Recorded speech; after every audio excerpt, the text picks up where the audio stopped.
Lady Warriors in straight sets. The Lady Falcons are now at 3-5. We have Coach JP Yude, Shai Nitura, Pei Sagaysay, and Mayang Nike. Coach, congratulations for this victory. You opened the second round on a high note. So, ano yung sinabi mo sa mga girls after yung nga, medyo struggling yung first round nyo? At ano yung mga kailangan pang improve, especially medyo crucial na itong part ng season ngayon? First of all, no, so we thank God na nakabalik ulit kami dito. Okay, so sa panalo din. So, yun lang, sabi ko nga sa kanila kung continue to encourage and motivate them na kailangan yung sa second round kasi. So, maraming bundok yung kailangan iahon kasi mahirap na eh. So, pero sabi ko nga sa kanila, we take it one step, one game at a time lang. So, focus tayo sa kada kalaban so that na mapag-aralan natin maayos. At wala yung sabi ko nga, kahit mahirap, wala yung posible. Kung tatrabahoin na natin, wala yung posible sa Panginoon, pero kailangan trabahoin namin every time. So, yun lang. So, kailangan pa namin talaga kumbaga, triple time o ilang dyan na sa effort namin so that na pagdating ng mga games pa namin is kaya naming maitawid at kaya naming may panalo. Thank you to Mayang. You had 8 of 18 attacks, so 1 block, 2 service ace, and 2 digs. So being one of the seniors of the team. So ano yung masasabi nyo na medyo, yung nga, nag-struggle kayo sa first round, upbeat pa rin kayo na magkaroon pa kayo ng chance sa Final Four, Mayang? What can you say? As a senior po, talagang last chance na po namin, kami ni Jen Villegas po, na ibigay pa po yung best namin. And kinausapin naman po kami ni Coach Yude rin po na itong pagkakataon na to, wag na po namin sayangin. Naibigay na po namin lahat. And hopefully po, sa ngayong game po, mag-start na po yung ibibigay pa po namin yung best pa po namin. Thank you to Pei. 2 of 5 attacks and 14 excellent sets. So, ano yung mga learnings mo natutunan mo after ng first round, especially being the rookie setter? Ano yung mga natutunan mo rito so far?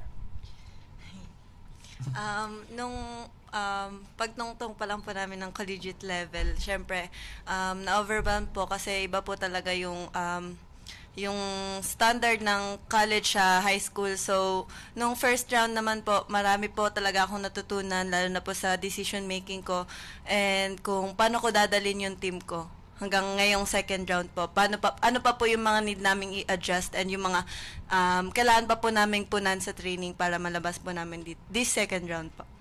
Thank you to Shai. At 17 attacks, 1 block, 5 digs. So, yun nga, coming up a record breaking performance last time, and you helped Adamson win. So, ano yung masasabi mo na yun nga, ito na, crucial part ng second round, and kumusta naman yung learning process, yung sa experience mo sa first round?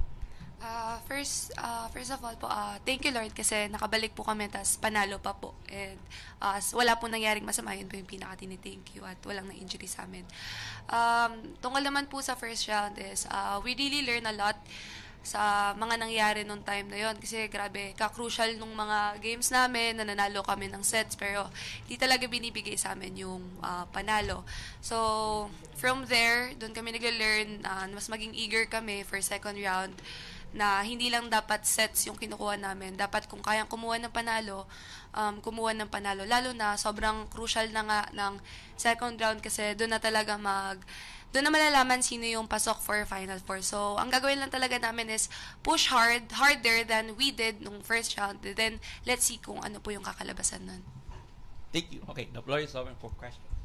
For Coach and Mayang, siguro, paano nyo na lang po nakita yung team na nag-recenter nung break between round 1 and round 2 na, kumbaga, naging mas maganda yung pasok nyo dito sa match na to and to start the second half ng season?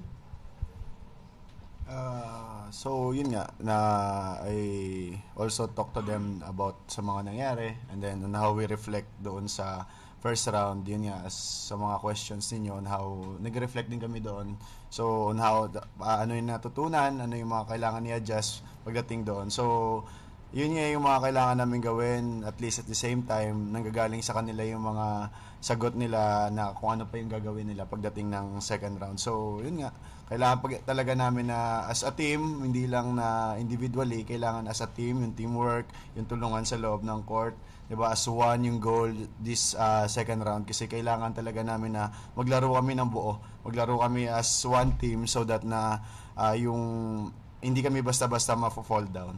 So na may maraming nagsusuporta sa bawat isa. Or sa'yo, man? Individually po kasi nandun na po yung skills namin.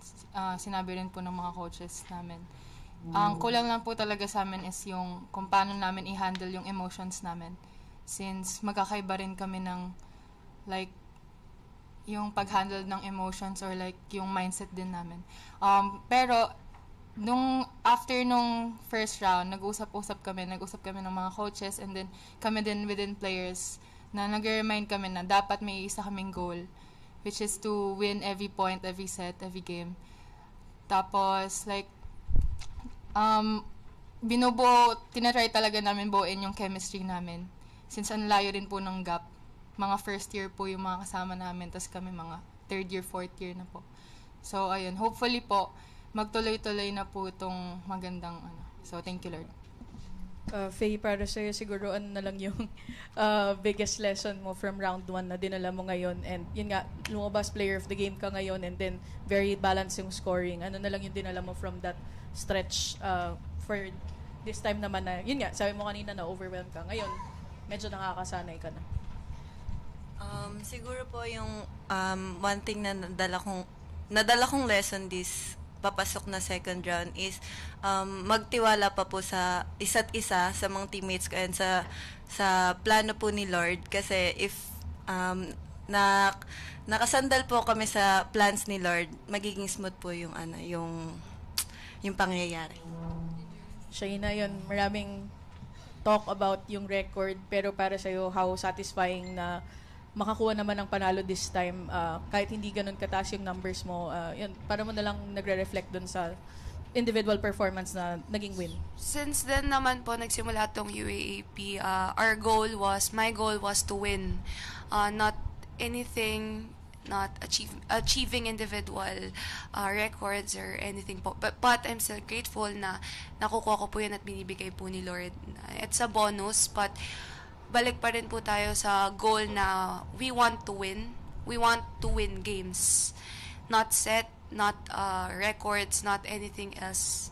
Pero win po for contribution na makaangat kami na Final Four.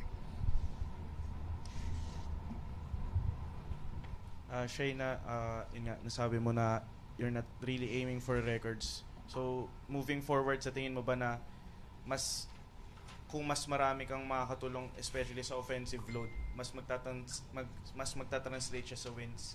Yes po. Yes. I think yun talaga yung since then na nag-start kami mag-training, sinusubukan namin i-work na lahat talaga is nadidistribute ng maayos yung bola. Lahat may ganap sa loob ng court. Lahat may role, nagagampanan ng maayos. So, talagang it will take time bago yun mangyari. Kasi nga, given na sinabi nga ni Ate Mayang po kanina na laki nung gap, mga first year, most of us is first year, yung mga first 6, ganun. Then, the rest is second year, third year, tas fourth, mga graduating na. So, up until now, we're still working. Sana, by this round, is mas makita yung chemistry namin as a team. Coach JP, I know the team is work in progress nga. So, last 6 games, second round. So, ano yung mindset mo? Siyempre, yun nga, medyo malayo-layo pa layo sa Final Four. So, ano yung mindset ng team right now? Siguro number one thing, we must hope for the best talaga na mangyari. And then, we work hard for it. Kasi for me naman, wala namang imposible na continually na lang na encourage yung mga bata to work for it talaga. Kasi doon kami magsa-start so that na every game is kaya namin ipanalo. Pero we always rely also on kung ano yung will ni Lord for this team, kasi because nga marami kami natutunan sa mga nangyayari, but we still hope for the best and kailangan namin we give our best every time din. Congratulations, Coach JP, Shai, Pei, and Mayang. Thank you. Thank you.